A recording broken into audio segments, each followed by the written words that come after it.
大家好，我就是吐槽烂片250解说电影这虎的老车。今天咱们要聊的这部电视剧吧，是一个大伙从来都没有接触的类型。严格意义上说，你也可以把它称之为古装价值喜剧。当然，我说的那种价值，并不是咱们说的那种金钱概念，而是透过它的这种喜剧情节来拔高和阐述一些人生感悟。咱们呢，也可以把它称之为上价值。不过您可千万不要以为它会和某些小品一样，在逗乐的同时会给大家弄一些无聊的鸡汤。说实话，如果要那样的话，我也不乐意看。其实吧，这剧好就好在在给大伙上价值的同时，还能不让大伙讨厌。所有角色的感悟都是大伙身边所能遇到的。当然，作为一个合格的喜剧来讲，这些都不是重点。说白了，一个最简单的道理就是你得把大伙逗乐了。如果说一个喜剧连搞笑都做不到的话，那可真是太搞笑了。所以咱们废话少说，老车呢先给大伙说一下里面的歌词大意，然后再给大伙分析剧情。首先咱们男主呢名叫孟三希，可以说上来二话不说就给大伙来了个开幕雷击，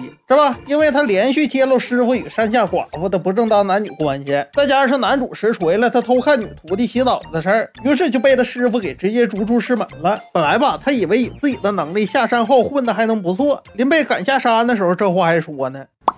混不好我就不回来了。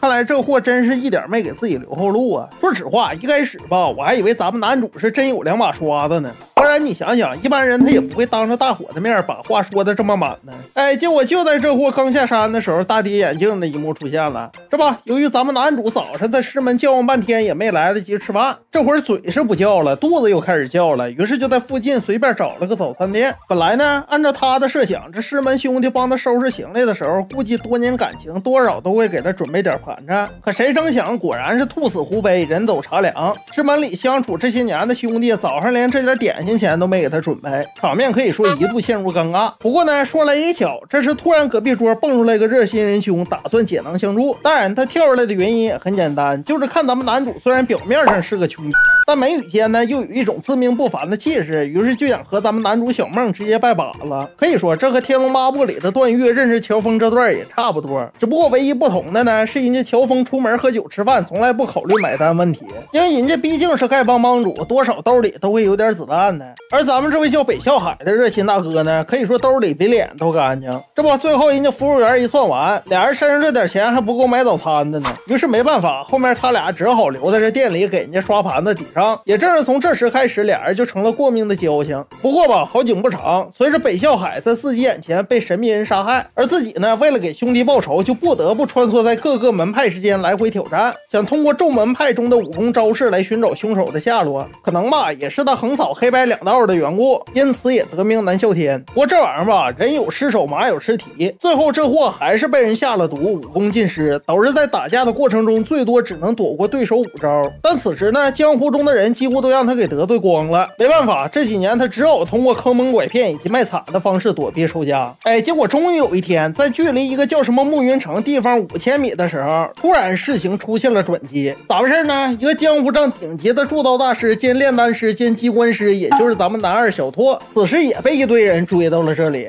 而恰巧另一边呢，又赶过来一个老六，就是咱们这位从小被师门洗脑洗他不会说谎且不懂男欢女爱酷似万茜的美女高手小莫。他呢这会儿是被人家逼婚给逼到了这里。就是这么3个人，因为一起看了这路边的倒霉路牌，最后选择了眼前就是暮云城这条道。人家呢说的也没错，眼前的确就是暮云城。这家伙在山间的悬崖边上，那可不正好看见暮云城吗？于是没办法，3人先后只好被后面的追兵追成了墙上的壁虎了。俗话说遇见就是缘，在他们仨胡编乱造了一堆自己的名字之后，就打算一起骗过上面的追兵进入暮云城。因为毕竟他们仨的身份都比较特殊，不能暴露给外人，更何况他们仨身上还肩负着不同的使命。小拓这边呢是为了查屠他们家乡的凶手，而女主小莫这边呢是为了查屠杀他们师门的一个神秘门派，叫什么三七道的总部，然后他好给自己的师门报仇。当然剧情还远远不止这3位各怀鬼胎的主角。紧接着这不，他们仨进入暮云城之后，毕竟这不是金老爷子那种武侠小说，不能衣来伸手饭来张口，也不可能动不动就掏出来一堆千八百万两的银票。你看，既然他们仨来暮云城都是为了查案子报仇，那就不不得不在城里挣点活动经费。于是他们仨从开始的各自创业，再到抱团取暖，终于在他们集体的努力下，把奸商出队的临街旺铺3天就给干破产了。这不，眼看他们仨呢就要露宿街头了，结果这时店门口突然来了一位大姐，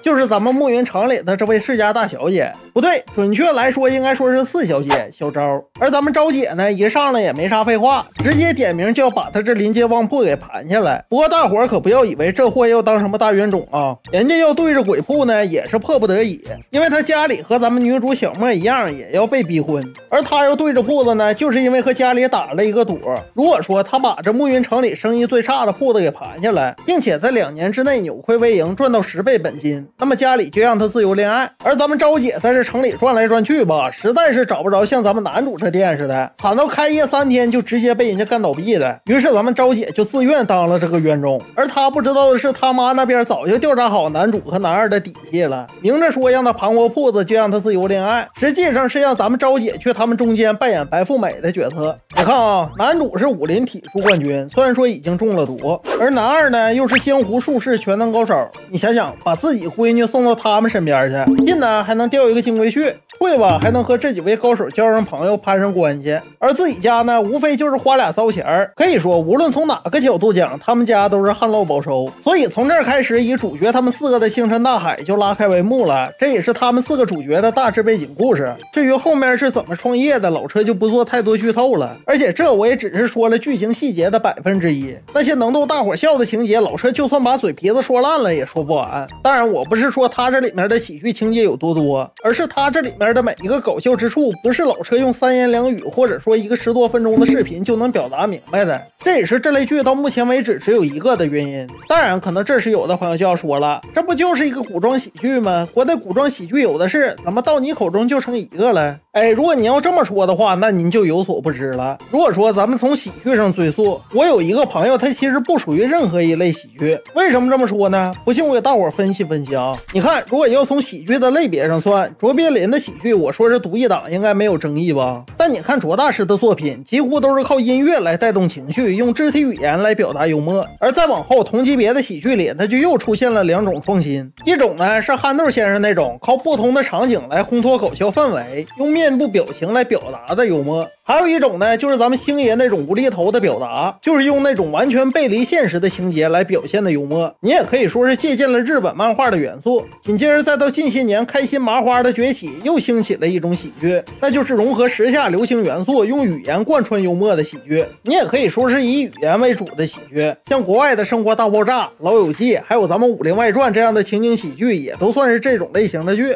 只不过他们不会像沈腾那样突然用语言抖包袱，而这也是我之前说用视频表达不了我有一个朋友里搞笑情节的真正原因。因为这剧和开心麻花的作品一样，90%的搞笑情节也都是靠语言表达的，所以这10多分钟的视频，老车不可能给大伙呈现剧中的搞笑情节。你看，你闭着眼睛听星爷和憨豆的喜剧，不一定能听出喜剧效果，但是你闭着眼睛听开心麻花和这剧，那你绝对能笑出声来。所以咱说的是蝎子粑粑独一份也没什么毛病。虽然说和开心麻花的作品放在一起都算是以语言为主的喜剧，但是开心麻花之前呢好像也没拍过电视剧，也没拍过古装。如果说非要拿一个作品比较我有一个朋友的话，我感觉这剧更像是开心麻花的驴得水。虽然用的都是以前的人以前的事儿，但承载的东西更多的是当下时代的行为，包括每次剧中角色的感悟和行事方式，也都是我们生活中经常能遇到的问题。相信总看老车视频的都知道，我最烦的就是以现代人的思维去拍古装剧。就比如像有些剧中的女主动不动突然就女权意识崛起了，又想自由恋爱，又想男女平等了，而剧中其他人呢还是古代人的脑子，这就很扯淡。你想想，在一个身边都是迂腐的繁文缛节周围，怎么可能出现一个思想意识超前的女主呢？这就好比非洲原始部落里的一个人突然有一天脑袋就开窍了，直接培育出了咱们袁隆平教授的杂交水稻一样。说白了就是你的行为和周边环境严重不符。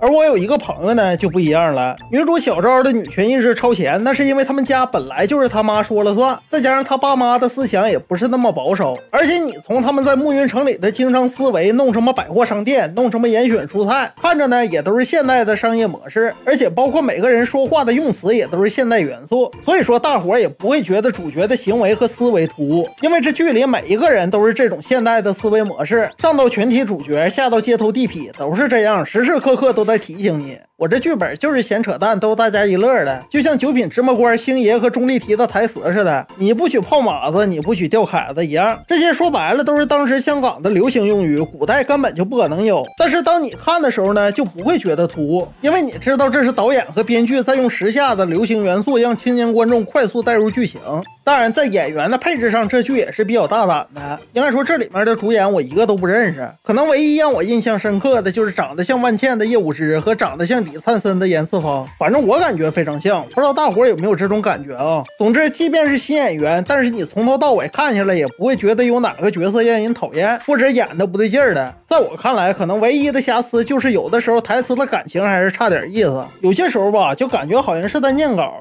当然，毕竟都是新演员，瑕不掩瑜。反正就古装搞笑的电视剧来说，这剧近些年确实也没啥对手。当然，有些朋友说《爱情公寓》也不错，但我感觉抄袭的东西吧，咱不能算。反正就我个人的感觉来说吧，我有一个朋友确实值得一看。行了，咱们今天呢就侃到这儿吧。我是老车，咱们下期再见。